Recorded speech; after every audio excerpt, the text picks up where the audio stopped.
Assalamualaikum warahmatullahi wabarakatuh.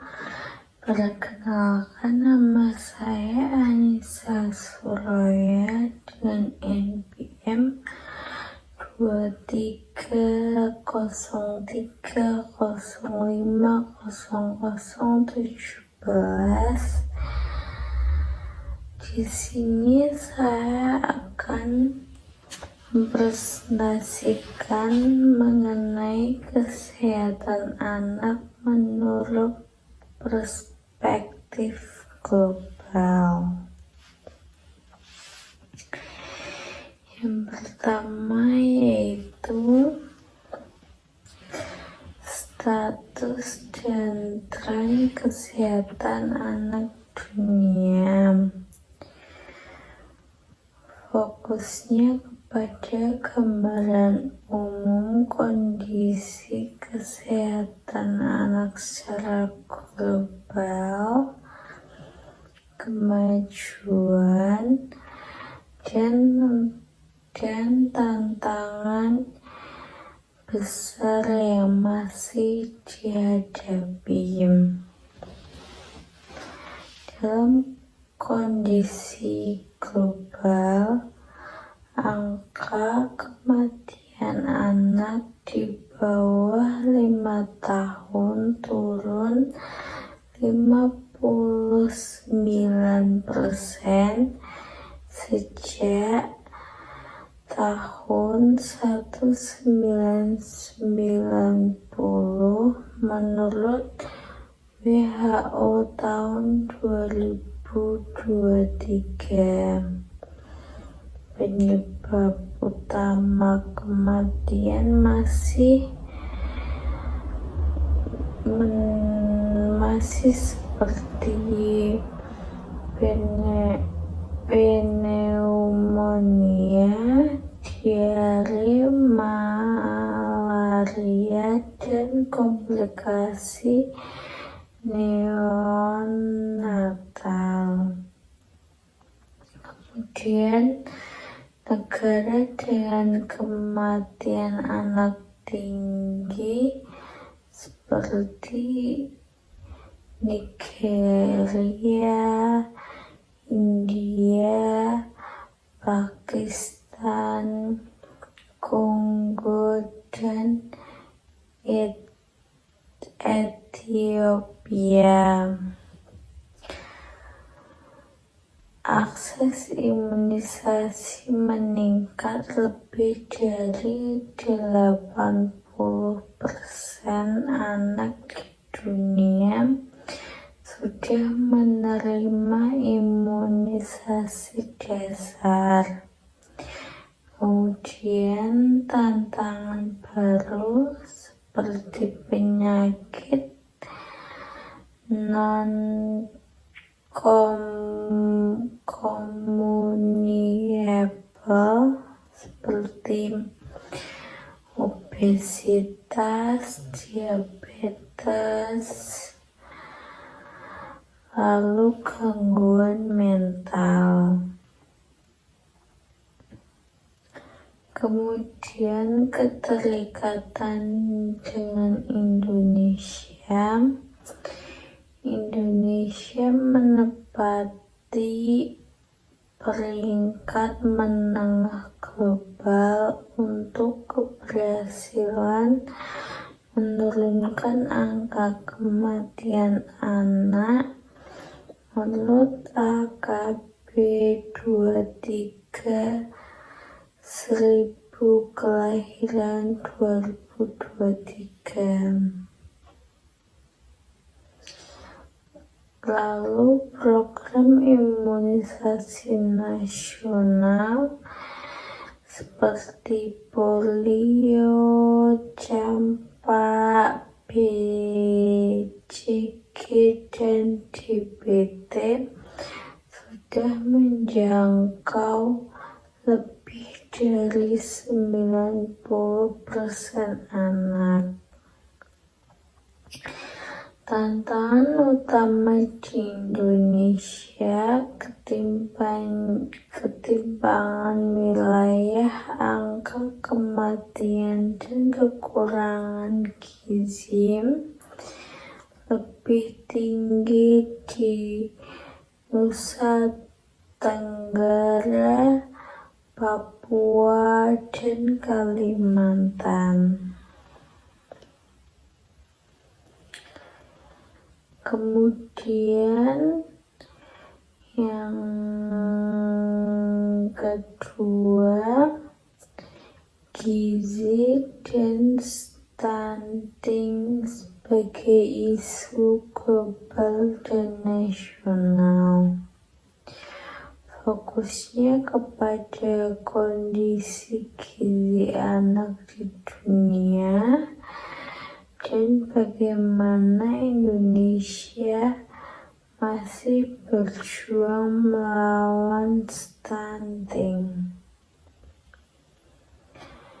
Kondisi globalnya, dunia menghadapi triple threat of malnutrition. Yang pertama, kekurangan gizi atau underweight, wasting, stunting. Yang kedua, kekurangan mikronutrien atau zat besi, yodium, vitamin A. Lalu yang ketiga, kelebihan gizi atau obesitas. Sekitar 148 juta anak di dunia mengalami stunting menurut UNICEF tahun 2023. Wilayah Asia Selatan dan Sub-Sahara Afrika menyumbang kasus terbanyak. Lalu keterkaitannya dengan Indonesia. Indonesia masih menghadapi stunting sekitar 21,5% pada tahun 2023. Target pemerintah yaitu bisa lebih dari 14% di tahun 2025. Penyebabnya gizi ibu hamil kurang, sanitasi buruk, pola asuh, dan akses pangan yang terbatas. Lalu kebijakan utamanya, yang pertama, Gerakan Nasional Percepatan Penurunan Stunting. Yang kedua, program 1000 harian pertama kehidupan atau HPK.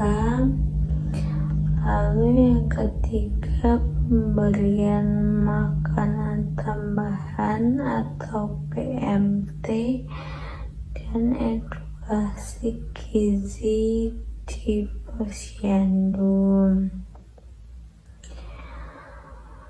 Pemerintah bekerjasama dengan WHO, Bank Dunia dalam pendanaan dan pemantauan stunting. Lalu yang ketiga, lingkungan, perubahan iklim, dan kesehatan anak. Fokusnya pada dampak lingkungan global terhadap kesehatan anak dan respon Indonesia terhadap krisis iklim.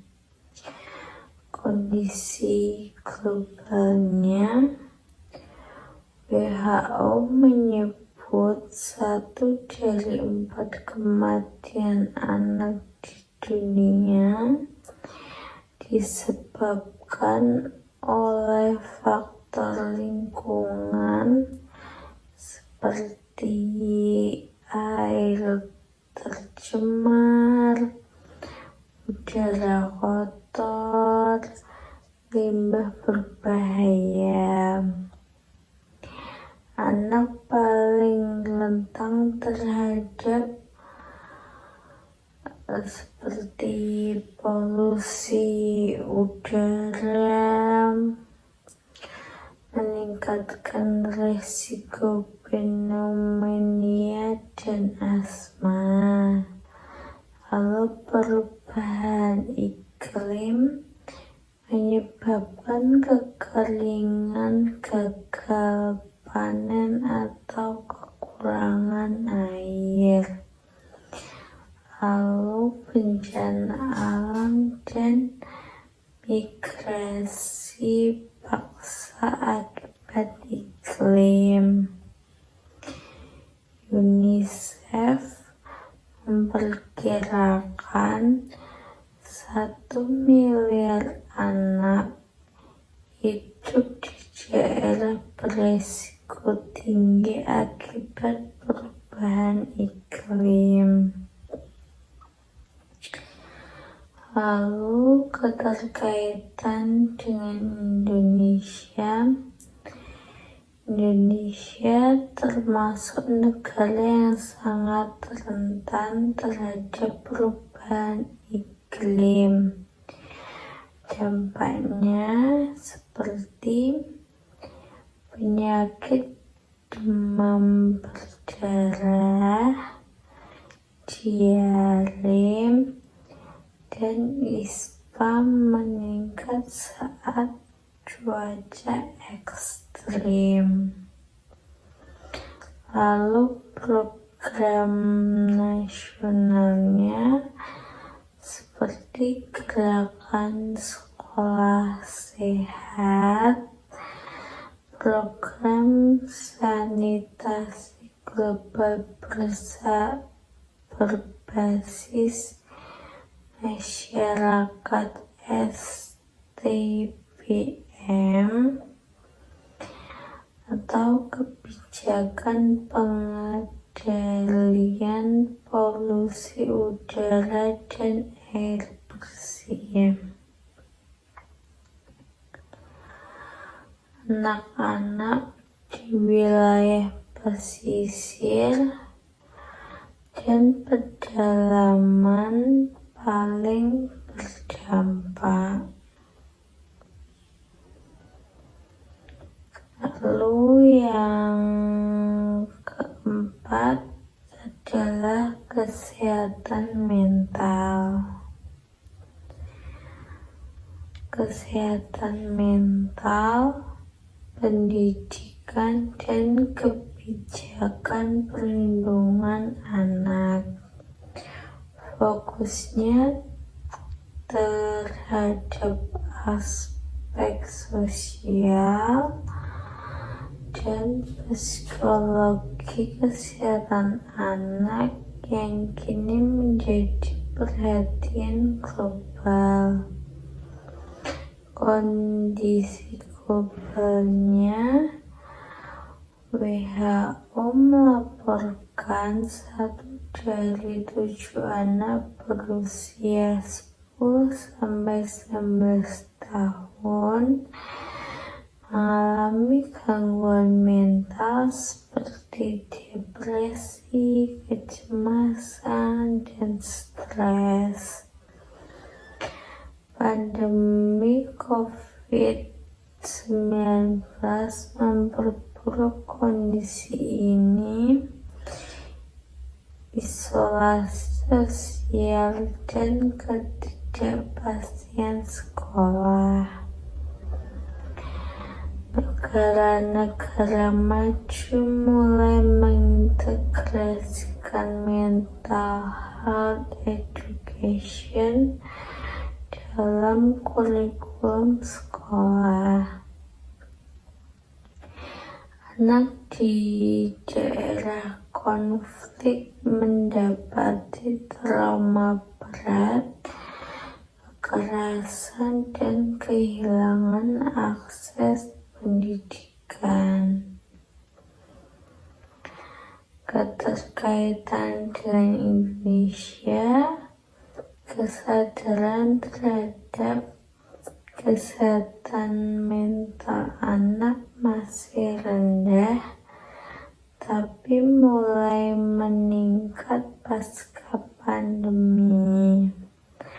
Tantangannya seperti bullying, kekerasan di rumah atau di sekolah, dan tekanan akademik.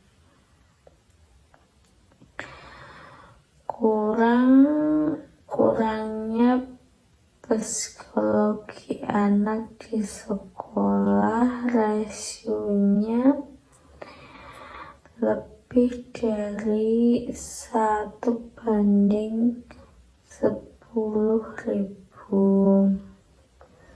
Pemerintah mulai menindaklanjutinya melalui program sekolah sehat dan ramah anak atau SSRA,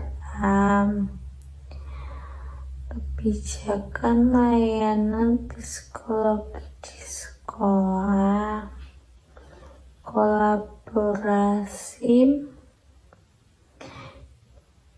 Kemenkes dan Kemendikbud dalam program kesehatan jiwa anak remaja.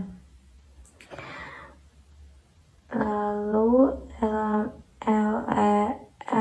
LSM dan lembaga swasta seperti Save the Children, UNICEF Indonesia aktif dalam edukasi dan layanan konseling anak.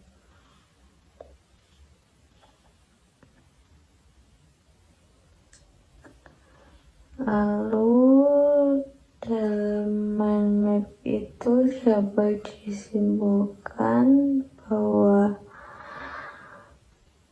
aspek tren kesehatan umum pada dunia, penurunan kematian anak, tapi masih timpang antar negara. Lalu pada Indonesia AKB turun, tapi ketimpangan wilayahnya masih tinggi. Lalu gizi dan stunting di dunia, yaitu triple burden atau kurang gizi dan obesitas. Sedangkan di Indonesia fokus utamanya masih stunting dan gizi ibu dan anak. Lalu pada aspek lingkungan dan iklim, ada di dunia 1 miliar anak terdampak resiko iklim. Lalu di Indonesia masih seperti polusi, bencana, terus masih jadi masalah. Lalu pada kesehatan mental dan perlindungan anak di dunia masih fokus global baru, sedangkan di Indonesia mulai diakui dalam kebijakan nasional. Sekian presentasi dari saya. Jika ada kurangnya mohon maaf. Terima kasih. Wassalamualaikum warahmatullahi wabarakatuh.